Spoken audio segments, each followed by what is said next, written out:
Good afternoon everybody. મારું નામ doctor ધ્વની પટેલ છે. હું કન્સલ્ટન્ટ ફિઝિશિયન અને ડાયાબિટોલોજિસ્ટ છું.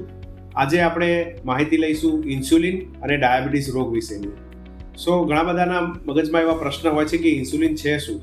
તો ઇન્સ્યુલિન બેઝિકલી આપણા શરીરનો એક નેચરલ હોર્મોન છે, જે સ્વાદુપિંડ, જેને પેન્ક્રિયાઝના નામથી પણ ઓળખવામાં આવે છે, ત્યાંથી એ રિલીઝ થાય છે અને શરીરમાં શુગરનું પ્રમાણ, જે એનર્જી માટે બહુ રિક્વાયર્ડ વસ્તુ છે, એને મેન્ટેન રાખે છે. આ ઇન્સ્યુલિનની માત્રા જો આપણા શરીરમાં રોગના મારફતે ઘટી જાય, જેને આપણે ડાયાબિટીસ રોગ વિશે જાણીએ છીએ, તો શું પ્રશ્ન એ થાય કે બધા જ ડાયાબિટીસ પેશન્ટને ઇન્સ્યુલિનની જરૂર પડે જ છે? તો ના, એવું નથી. ડાયાબિટીસના ઘણા પ્રકાર છે, પણ જે ડાયાબિટીસના દર્દીઓમાં ઇન્સ્યુલિનના લેવલનું પ્રમાણ શરીરમાં અમુક માત્રા કરતાં ઘટી જાય કે જે બીજી દવાઓથી કંટ્રોલમાં ના કરી શકાય, અથવા તો એનું રિલીઝ પ્રોપર ના થઈ શકે, તો એ પેશન્ટમાં આપણને ઇન્સ્યુલિનના ઇન્જેક્શન આપવાની જરૂર પડે છે. આપણે પહેલાં એ માહિતી જાણવી જરૂરી છે કે ડાયાબિટીસ કેટલા પ્રકારના હોય છે. ડાયાબિટીસમાં મુખ્યત્વે જે આપણે નાના બાળકોમાં જોઈએ છે, જેને ટાઈપ 1 ડાયાબિટીસ કહેવામાં આવે છે, અને જે મોસ્ટ કોમન ડાયાબિટીસ તરીકે ઓળખાય છે આખા વર્લ્ડમાં, જેનો પ્રિવેલન્સ ભારતમાં સૌથી વધારે છે, જે ટાઈપ 2 ડાયાબિટીસ છે.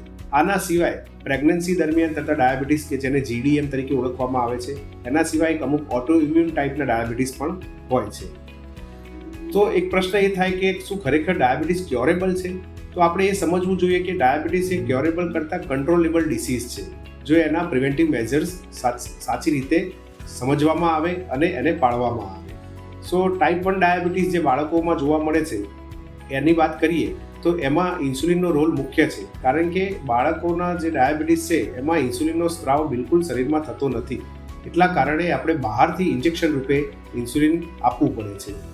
જે ટાઈપ 2 ડાયાબિટીસ છે, જે મોટાભાગે 35 વર્ષની ઉંમર પછી જોવા મળતો હોય છે, જેમાં આપણે શરૂઆતના સ્ટેજમાં ખોરાકના ઉપર ધ્યાન આપવાનું હોય છે, એક્સરસાઇઝ ઉપર ધ્યાન આપવાનું હોય છે, અને જે જરૂરી દવાઓ અત્યારે આપવામાં આવે છે એના સાથે એનો કંટ્રોલ કરવામાં આવે છે. જે દર્દીઓને આ 3 વસ્તુ કરવા છતાં પણ સારો કંટ્રોલ નથી રહેતો, એમને ઇન્સ્યુલિનના ઇન્જેક્શન પણ આપવામાં આવે છે. એના સિવાયના જે પ્રેગ્નન્સી દરમિયાન ડાયાબિટીસની વાત કરીએ તો એમાં પણ ઇન્સ્યુલિનનો જ રોલ છે, કારણ કે જે ડાયાબિટીસના રોગ માટેની દવાઓ છે એ પ્રેગ્નન્સીમાં માતાને અને આવનારા બાળકને નુકસાન કરી શકે છે, એટલે ઇન્સ્યુલિનના ડોઝથી જ એને કંટ્રોલ કરવામાં આવે છે. હવે પ્રિવેન્ટિવ મેજર્સની વાત કરીએ તો મોટાભાગના કેસમાં એવું બનતું હોય છે કે ફેમિલી હિસ્ટ્રી બહુ મહત્વનો રોલ નિભાવતી હોય છે.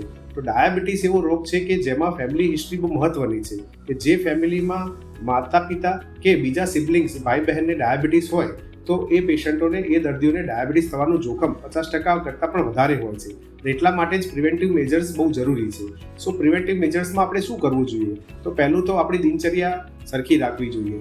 એના સિવાય આપણો જે શુગર ઇન્ટેક છે, જે ગળપણનું પ્રમાણ છે આપણા શરીરમાં, એને આપણે એક અંશે કંટ્રોલમાં રાખવું જોઈએ. એના સિવાય આપણું એન્યુઅલ ચેકઅપ રેગ્યુલર કરાવતા રહેવું જોઈએ, જેમાં ભૂખ્યા પેટનું શુગર છે, જમ્યા પછીના 2 કલાકનું શુગર છે, પેશાબનો રિપોર્ટ છે, અથવા તો HbA1c નામનો 3 મહિનાનો જે શુગરનો રિપોર્ટ છે, એ આપણે રેગ્યુલર કરાવતા રહેવું જોઈએ.